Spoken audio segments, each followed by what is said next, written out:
Welcome to the next episode of the Assembly Line podcast, the place where industrial businesses come to tell their story and equip you with the tools you need to become an authority in your industry. Today, we're joined by Dan Mottram, a seasoned leader with over 2 decades of experience transforming business strategy in industrial sectors. With an engineering background, Dan has consistently driven change and growth, particularly in challenging environments. Dan currently supports some of the biggest engineering and manufacturing firms to drive growth through external perspectives as a consultant and an independent advisor. In this episode, we'll explore Dan's personal journey, his key learnings from successes, failures, and fostering innovation. Dan, great to have you on the podcast. Welcome. Thanks, Joe. Thanks, Andreas. Appreciate inviting me on. Okay, so Dan, let's get started by understanding a bit more around your kind of background and experience that's brought you to where you are today.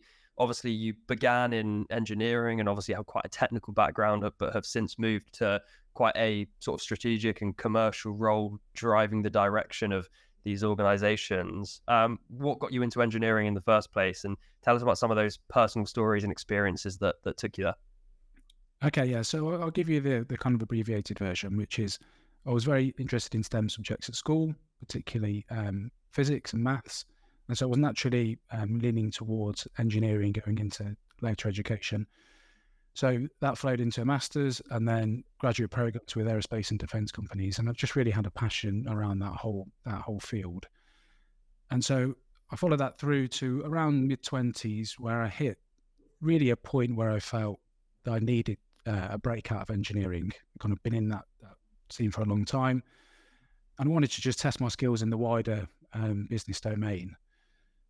Particularly got a growth mindset, happy to take some risks, definitely some entrepreneurial spirit in there, having started a few businesses from the age of 15, 16, 17, that sort of thing.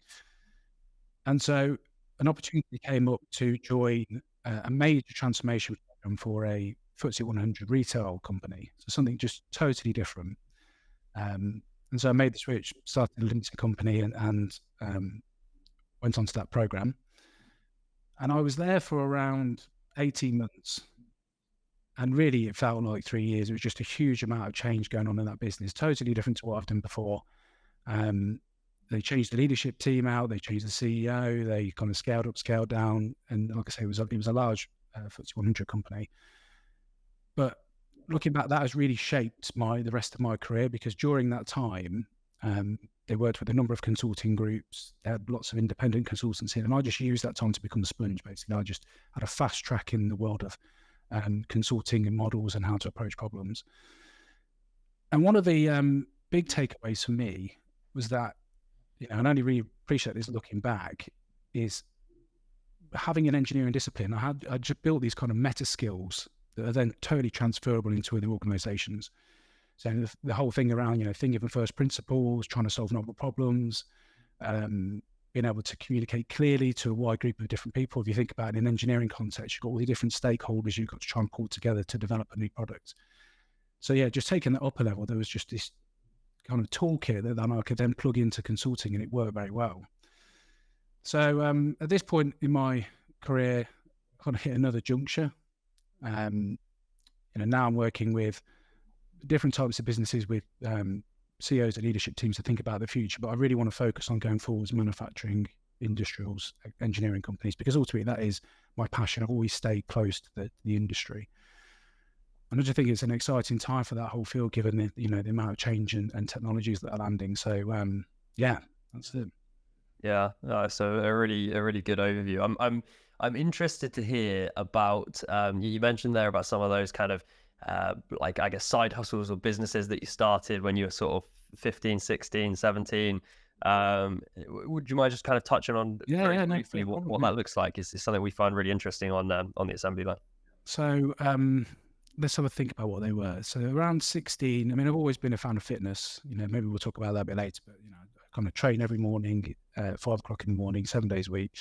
And I've done that for quite a long time. So when I was around 16, and this was probably, I was playing rugby more of that sport and also just training, I noticed a bit of a gap, which was, if you think back to that time, this is kind of 20, 25 years ago, there wasn't the information that was available today. Basically, everybody just had Arnold Schwarzenegger's bodybuilding encyclopedia, right? That was the golden thing. And in there, you could see the food groups that they were recommending. And there just wasn't that much available on the market in supermarkets for kind of fitness and nutrition back then. Obviously, it's huge now, but, one about 20 years. And I used to kind of make different concoctions on mixing things into cottage cheese to make it taste nice and high protein yogurts. And I thought there was a space for a high protein yogurt. So, I put this kind of little business together, managed to line up a manufacturer of a dairy, and kind of took it, quite far. But I mean, I didn't really know what I was doing. But I just kind of spotted that there was this space that was basically making a product for me, which is always a good mindset for entrepreneurs, isn't it? And I'm just, if I'd have just stayed in that lane, I'd probably be retired at this point. But there's been a few little instances like that where I think I've just spotted a future trend, they call them wheat signals from the future, where things might go. The similar sort of things, I work with some engineering companies and just as a graduate, and I spotted again there were some niches in the market and contacted to get some designs made on certain things. So just playing around with stuff really at an early age. Nothing fully landed, but I think it's all just been part of building the skill set. Yeah, I think people really underestimate the value of just taking action and trying something, whether it fails, whether it succeeds, it's kind of negligible at the end of the day. It really is about, I guess, seeing what works, seeing what doesn't, and then just making sure that you roll that into the next experience and roll that into the next, roll of the dice. Yeah, I love it. This is, it's kind of a side passion as well, small businesses. So, we've got maybe a good story we can get into later about a recent acquisition of a small commercial gym that I did as a kind of a side hustle. Fantastic. Yeah, I completely agree there. I think that's what separates a lot of, people from entrepreneurs, because anyone can come up with essentially an idea, or anyone can kind of spot some kind of gap or opportunity in the market. But there really is a big difference in terms of the percentage of people that actually do something about it and the people that just think about it. So that's really interesting. I'd be interested to hear, Dan, a little bit about your biggest personal goals, especially when you were starting off with your career, how those kind of goals started and how they evolved over time as you kind of changed industries as well, or interests. Yeah, so I think in terms of personal goals, kind of more broader than just, in terms of business, there's only ever been one tangible goal for me, which was to build a house. So, growing up, my generation, we watched Grand Designs. Obviously, this was before the era of Netflix and on demand. So, every kind of Sunday that was on, that was my go-to program. And so it was always in my mind's eye that when I kind of got old enough that we would do this sort of thing. And maybe we could talk about that a bit later. But in terms of other goals, I don't typically have tangible goals. I set more like priorities around the things that are important to me.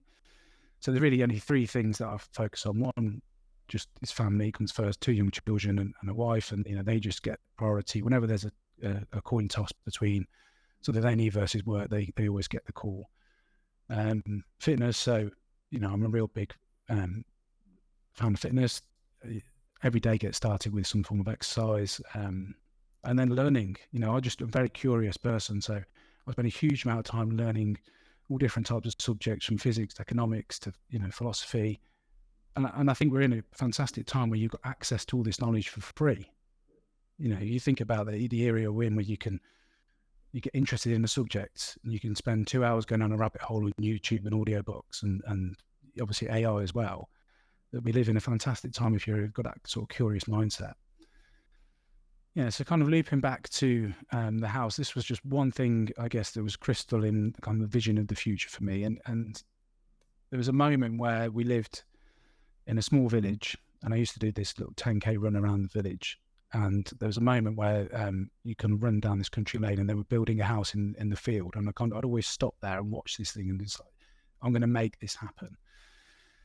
So we got to a point where we had some funds saved up, which was really to buy, put a deposit down, let's say, on a family home. We'd had our first child at that point. She was about 1 or 2 years old.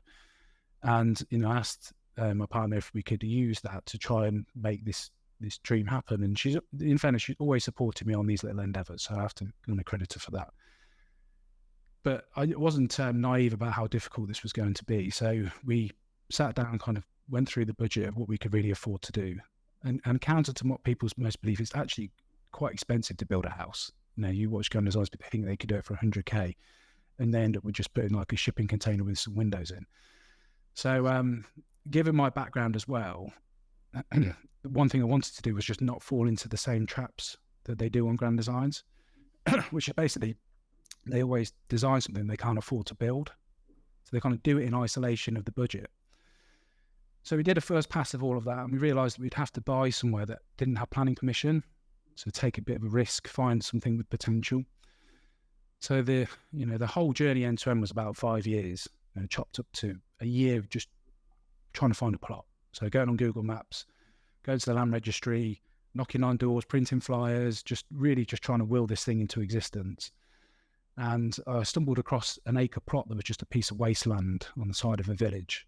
And it was unregistered, so nobody knew who owned it.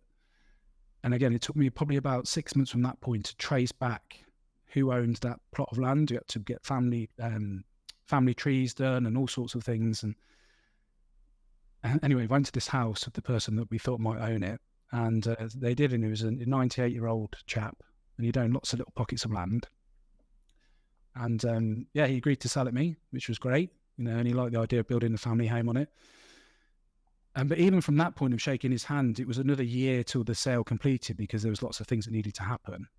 And so this, it's an amazing story, really, like how it could have played out, because we did all the work, signed the contract, and then got an email the next day to say that he died and that he hadn't signed the contract. So I was just in despair, thinking that we've now lost this piece of land, and we're kind of 2 years into this process. We've delayed buying the next home. And anyway, kind of, the short story is we picked back up, we did complete, we took it through planning, it failed, we took it back through again. So it was just a grunt from the start all the way to the end, including the build. The build, if you've ever had any work into your house, you realise, how difficult it is to try and coordinate worksmen. I've come from a kind of a professional background where you can actually, do work in a controlled way. This was just something totally different to me. But we got there in the end. So, the family house is now ticked off. We've got this nice acre plot. The kids have got plenty of space. We'll never, run out of space in the house. So, yeah, that's the big one done. Brilliant. We're just about to start work on a renovation for an investment property, Andreas and myself, and sort of in the process of beginning to project manage that. And I think even just a small terrace property is already proving to be a bit of a project management challenge. So I dread to think what a big family home on an acre plot is. From full. There was no surfaces on here; it was just full, out of the ground situation.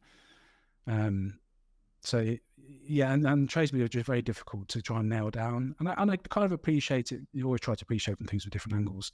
They get that down with their customers, so they kind of overstat their workload.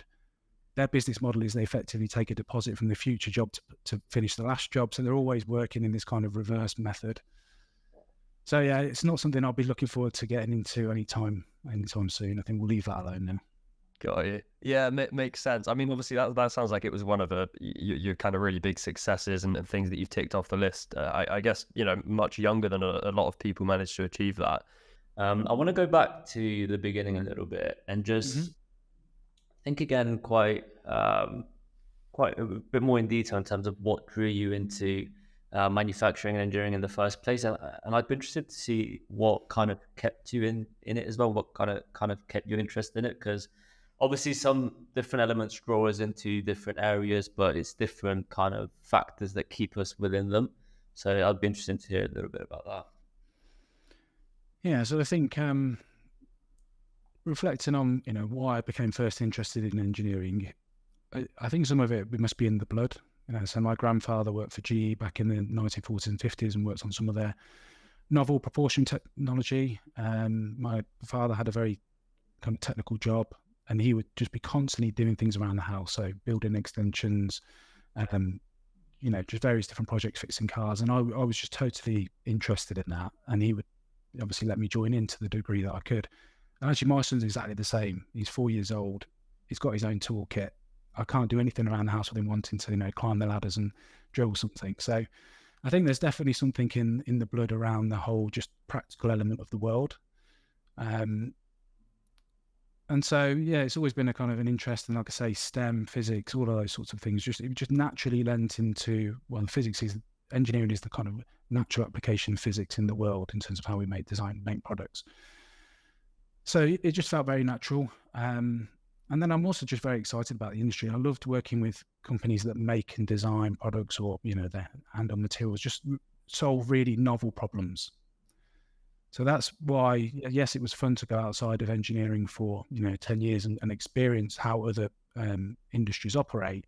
But my core, I guess, always comes back to, if I could pick my ideal kind of company to work with, it would be one that wants to solve novel problems, design and make products and services that have an impact on the world, not just financial services where, we could just play around with spreadsheets. And I think there's just a huge opportunity right now in manufacturing engineering. If you look at last year, manufacturing alone was 400 billion to the economy.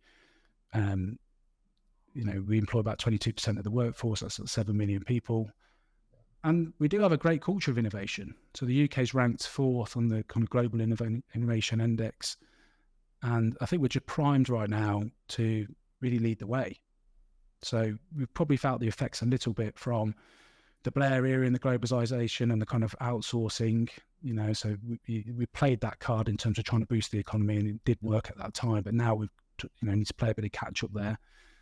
Definitely don't want to talk about Brexit, so that's going to be a whole podcast in itself. But no, I'm optimistic about the future of manufacturing. And then if I could be of service to that in any way, in terms of the industry, then, that's what I'd like to do. Yeah.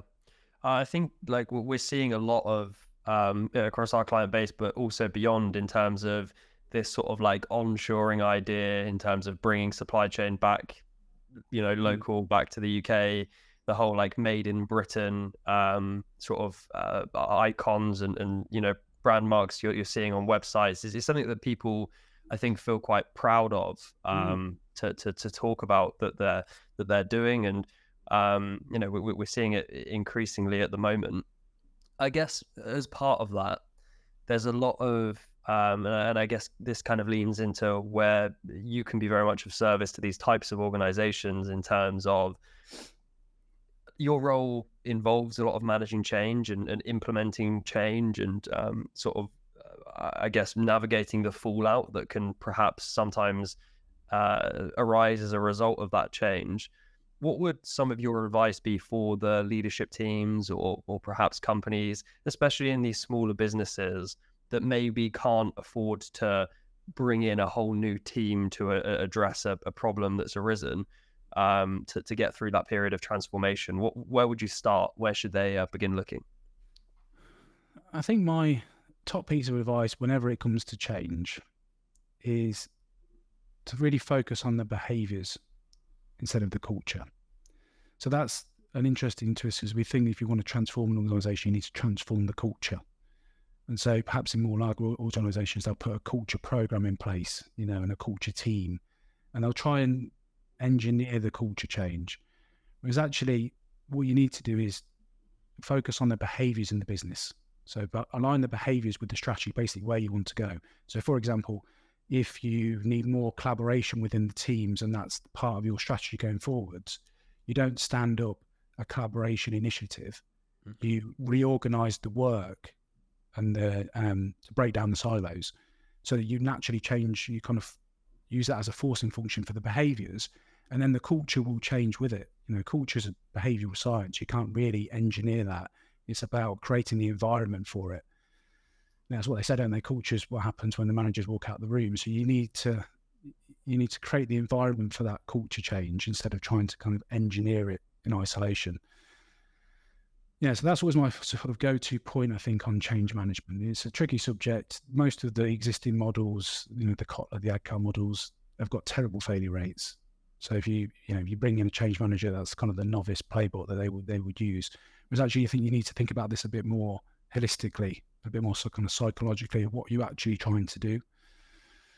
Yeah, I really like this almost like tug of war ideology or tug of war type, analogy, where it's the idea that if you're kind of trying to manage change or implement change or, navigate any difficult circumstances in a business, if you've got like half the team pulling one way, half the team pulling the other way, it's just not going to lead to the results that you're looking for, or at least you're going to be, trying to push a pretty big boulder up a very steep hill. But if you can kind of get the team all on board, if you can have a collective unit to kind of chip away at that boulder or begin, moving some of those teams to pull on the other side of that rope, then it kind of just increases those chances gradually, doesn't it? And it almost chips away at the difficulty of the situation. Yeah, that's 100% right. I think just having a really crystal clear vision of where the company's trying to go, that really probably ties into a number of different things about the clarity of the strategy. So, one of the interesting exercises you can do, particularly with the leadership team, is, and I kind of do this often when I first start working with the company, is say, get everybody into the room and say, here's a piece of paper, in 2 or 3 sentences, write down the strategy. And you'd be amazed at the difference, in people's perception of it. And so if in that room, that's the leaders of the organization and they haven't got a crisp understanding of the kind of long-term strategic direction of the business, how on earth is the rest of the organization going to know that? Yep. And therefore, that's when you get what you're talking about with attention, because then people default to their functional priorities, and often those things are in conflict. So, yeah, if you want to kind of break all of that down, you really have to start at the top with that, very clear message on where the company's trying to go, and just try and architect then the priorities to actually service that. Yeah, so I think you said to me, I want to make sure that we get this in, because I thought it was a bit of a bombshell moment for me, I think, and a really interesting way of looking at it around what you said the other day offline around show me your budget and I'll show you your strategy. I just thought that was like such a useful piece of information, such a simple way to look at it. I guess to tell us a bit more about that. Yeah, so this is almost like a quick hack to work out, what the actual priorities of the business are. So, yeah, it is effectively that, how are you allocating your resources in the business is a reflection of your strategy. So let's just get the budget out and we can see how much you're allocating, towards sales and marketing, towards R&D, towards these other areas. Because if you're saying one thing, which is we want to innovate and grow the business, or we want to enter this new market, but yet you're not reflecting that by allocating the resources, then you've got this kind of conflict. You're actually just almost whitewashing the strategy by saying one thing and not actually implementing the other. So it's a kind of a quick hack on assessing the current strategy of the business, along with what I just mentioned there, which is, just get everybody to write down on a piece of paper and see how well they are coherent. That's really interesting, actually. And I think of it, yeah, it is a really interesting concept. It's always where the money is going. That's where the kind of direction is true. That's where where your attention is focused, isn't it? Very true. Very true. Yeah. So one of the things I like to think of a lot is almost future and next steps. And I want to think of it in the context of specifically how businesses or business can be fit or ready for that next generation to come, essentially. So I want to put us into a little bit of a scenario where imagine I'm the director of an industrial business, an injection molding business, let's say, and I started this business from scratch 30 years ago. What would be some of the key advice you'd give me on how to build that business to make sure that it's fit for that future generation to come? Yeah, it's an interesting example there. So there's a few nuggets to pull out, isn't there? So it's founder-led, and it's 30 years. So if we were to get into that, there is definitely some inherent competitive advantage there. Now, whether the team actually know what that is and could articulate their kind of unique value in the marketplace is another question, and often they can't. It's inherent in the business, but yet not surfaced. So that's one area to, would be to double click on and try and get an understanding of that, because then that would perhaps shape how you would move the business forward. Another one I would say, if we're talking about long-term mindset, and I'll kind of keep this agnostic to the actual business, let's just say it's a long-term, it's a legacy business that wants to continue into the future, is really to try and shift your mindset from not focusing on short-term financial metrics. So you need to think about a couple of things. One is just planting seeds for the future, having this kind of explore mindset of trying things which may not immediately pay off. So on the balance sheet, it doesn't look great, but you're actually trying things to try and seed opportunities for the future. And the other one is probably just to get intensely focused about the customer. The rest of it will sort itself out. You will still be in business in 30 years if you get intensely focused on the customer. The examples that we can look at, Bezos has a cutout of the customer in the boardroom, doesn't he? So he's always challenging, how is this thing actually going to affect the customer at the end? And Roger Martin talks about this as well in many of his books. He's a famous Canadian strategist, because he did a lot of work and continues to work with P&G. Their CEO at the time would make it his duty that every time he visited a new country, his team would book 2 sessions where he would go out and meet end users. He wanted to understand, the pain points, what they like about the products, what they don't like about the products, and cut all of the noise out between the the front-facing staff who are engaged with the customer and the boardroom. Because as you work up through the business, all of that gets diluted. So it's really about just closing the gap between you and the customer. And just get intensely focused on that, I think. And then the rest of it will take care of itself. Yeah, I like that. I think this, as you say, and again, I don't necessarily have direct experience with this because we're obviously very much in that small business environment ourselves, but I can really see how perhaps even feedback from that end user or customer can very much get, I guess, diluted or changed, perhaps almost like the Chinese whispers up that channel, because maybe it doesn't make them look as good as they would like, or maybe the feedback's almost slightly biased in terms of how it was brought in and how it was generated. So I think that idea of like just going direct to the customer and having these frank conversations are really fundamental to success. Yeah, and you're going to get huge insight. It's also going to shape about how you then innovate your products for that customer going forwards. So it's just a huge, not enough businesses do. It's the kind of almost the simplest thing to do in many ways, but also the one that for some reason a lot of businesses avoid. Yeah. So there's huge insight to be just, understanding the customer's pain points, what their jobs to be, in business context, what their jobs to be done are, and making sure that you're kind of crafting your products and services to meet those pain points. I think one of the things that comes to mind for me when we talk about change and this kind of feedback from customers and these kind of like feedback loops of development and changes is the idea of innovation. And again, I know this is something that you're a massive advocate for in business. I guess as again like quite a traditional like legacy business that maybe has kind of neglected innovation. Maybe they've just been working on the core business. They've been kind of heading along in a way that they felt was right, but that hasn't necessarily involved any conversations around innovation or doing things differently. Mm-hmm. What practical tips would you give them? What models might you be able to give them to encourage them to take that action in 2025, for example?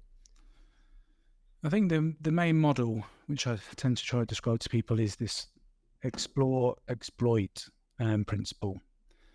So that's talked about in many different books. The Invincible Company by Strategizer, 3 Horizons model by McKinsey, and it's kind of trying to shift your mindset a little bit around.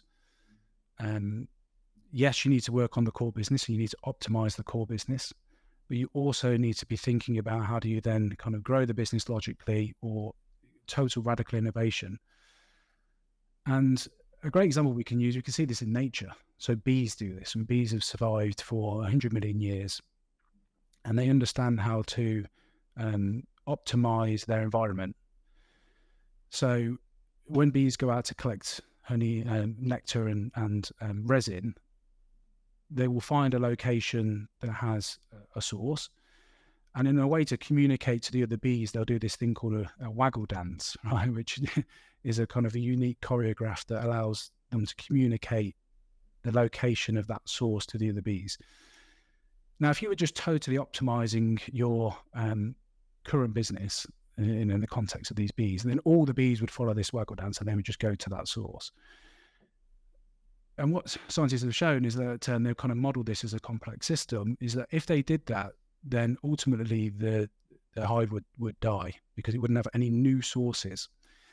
So what's happened through evolution is that about 20% of the bees ignore this waggle dance and they just go off randomly and explore. And so, they will then, most of the times they'll fail, they'll come back and they won't have found anything, but occasionally they will fly over a hill and they'll just see this plentiful patch of flowers ready for them to utilize. So, and then they will perform this waggle dance and the bees will go there. So you have to have this blend of not over optimizing your current situation and just allowing some exploration, some kind of randomness, some quick testing in the market of various different ideas you can fail on, and increasing your look surface area, because one of these ideas might come off and it might be your new business. So that's the kind of always the example that I give to try and take it out of the business context a little bit, is that we see this in nature. We see this also with AI algorithms. They use the explore exploit for machine learning. So it's almost like a natural principle that you can then take into the business as well. Yeah, I think it's super important to have that room to fail, essentially, room to explore kind of new opportunities go off in the wild, essentially. But I'd be interested to hear from you in terms of what would you say, or how would you say you'd be able to manage that effectively so that you're not going off too much, you're not risking too much, you're not putting the business at risk, and you're maintaining some kind of level of stability. Because I know, again, as business owners, or it could be a creative director, that there is that kind of ambition to go after new opportunities, or it's easy to get excited when you see something shiny. How do we kind of maintain that balance there? So you have to, if you're thinking about this explore mindset, you do have to have room for failure. And it is very difficult to quantify these things in the kind of normal financial metrics that you do when you're, kind of optimizing a business. So, typically finance don't like innovation and marketing to a large degree because you can't directly tie back the ROI. And the way that people kind of describe how to do this is build what they call the ambidextrous organization, where you have, the core business with all of its rules and regulations, particularly in sort of highly regulated or very safety conscious industries. You need that kind of tight governance on cost and control. And then you almost have this fringe element of the business that is allowed to explore, and you cut the red tape. They can move quickly with velocity, and they can test radical innovation. So they're always thinking about future trends, weak signals from the future, and they're just allowed to very quickly iterate and test. But you almost need to push that to the fringe of the organization so that it doesn't get constrained by the kind of classic stage gating, because most novel ideas would fail that process. Any novel idea by definition can't be proven in advance. So there's no past data to rely on with this sort of thing. So, good examples of where business has done this. Amazon with AWS. So that was an idea, an experiment that they could utilize some of their additional capacity on cloud computing to offer it to the market. Now it's their most profitable division. So Bezos has got this mindset, hasn't he, where he would say, is this a one-way door decision or a two-way door decision? And if with experimentation and innovation, it's just something you can try. If it goes wrong, you can just turn it off. Then almost you should just give them free rein to test very quickly.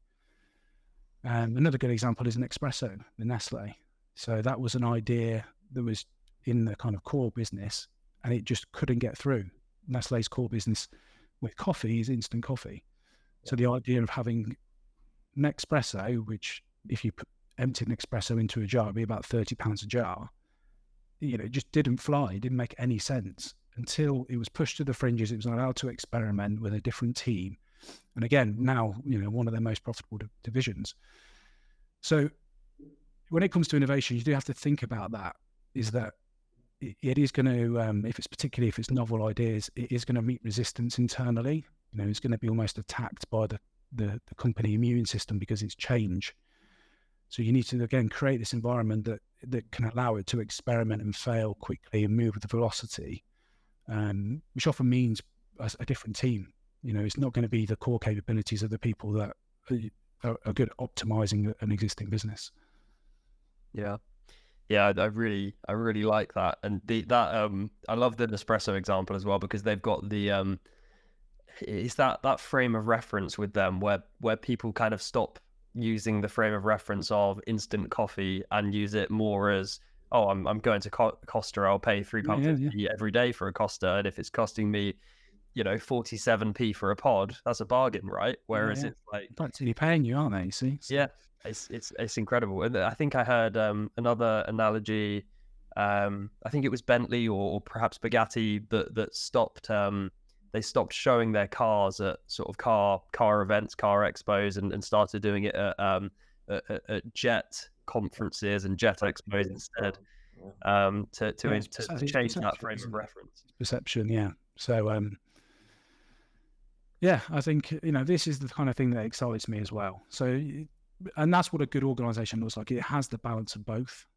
You need the core business to be fully optimized. It's typically when I'm working with a company, that's the first thing that we will do there. That's where the quick wins are. That's where we can affect the P&L. Typically run an 8-week fast value playbook. I mean, there is just loads of juice to be squeezed out of the lemon, typically. But saying that, you do then need to start thinking about the future and how you're going to see those opportunities and test. If you were to give one piece of advice, one piece of guidance, one word, one change to business owners who perhaps feel a little bit stuck, maybe they're, maybe they've just been going, they've been trickling along, and they're starting to reach some trouble. Like, what would that thing be? What would you tell them to do? I think if I could give one piece of advice, like one hack or one bit of coding for everyone's neural net, it's probably to not get bogged down in the kind of current constraints of your industry and the industry norms, and you start asking the question, which is like this kind of meta question of what would need to be true. So you can kind of bolt that onto a number of different questions. If you know what would need to be true for us to be successful in the future, that's going to start sparking a number of different kind of nested questions under that. What would need to be true about our customers? What are the trends in the market? And how do you then envision, your future company succeeding in that environment? Because you will be making a set of assumptions then around that, which is this: what would need to be true. And it would surface different perspectives in the business. You will then be creating kind of a hypothesis that you can go out and test. So it's really just that one question can just shift the whole thing. What would need to be true for X? Yeah. Well, that's a great piece of advice to end on and finish up with. Really, really insightful conversation. So many different topics covered. I guess finally, I would like to kind of open up the floor to you, Dan, and kind of tell people a bit more about where they can find you, how they can find out more perhaps about this 8-week program, or any of the other ways that you support businesses succeed for years to come. So the main platform for me is LinkedIn. It might be starting a Substack shortly, so you might be seeing me on there as well. But yeah, you can reach out to me on LinkedIn. Totally of service. If there's any way I could help owners, leaders, etc., I'm happy to kind of spend an hour and dig into any problems you might have. Hopefully you walk away with some clarity. In terms of services, there's a couple of services there. One is a holistic strategy and planning exercise. So we call that the simple strategy. Effectively boiled down 50 years of strategic management thinking into the simplest way possible to get you the 80-20 on strategy. And then fast value, which is just if you're in a bit of kind of distress at the minute and you want to make some big change to the bottom line, that's a really focused effort around what are the value creation levers we can pull very quickly. But yeah, it'd be great to speak to people if they're interested. Fantastic. Yeah, I mean, from our conversation so far, I can see how, you really can provide such significant value to those types of organizations. There's clients that I think of that perhaps could be worth intros in the future. I do really think there's significant value there. And again, that's been very clearly demonstrated in our conversation today. So Dan, it's been great. Thank you, guys. Appreciate your time.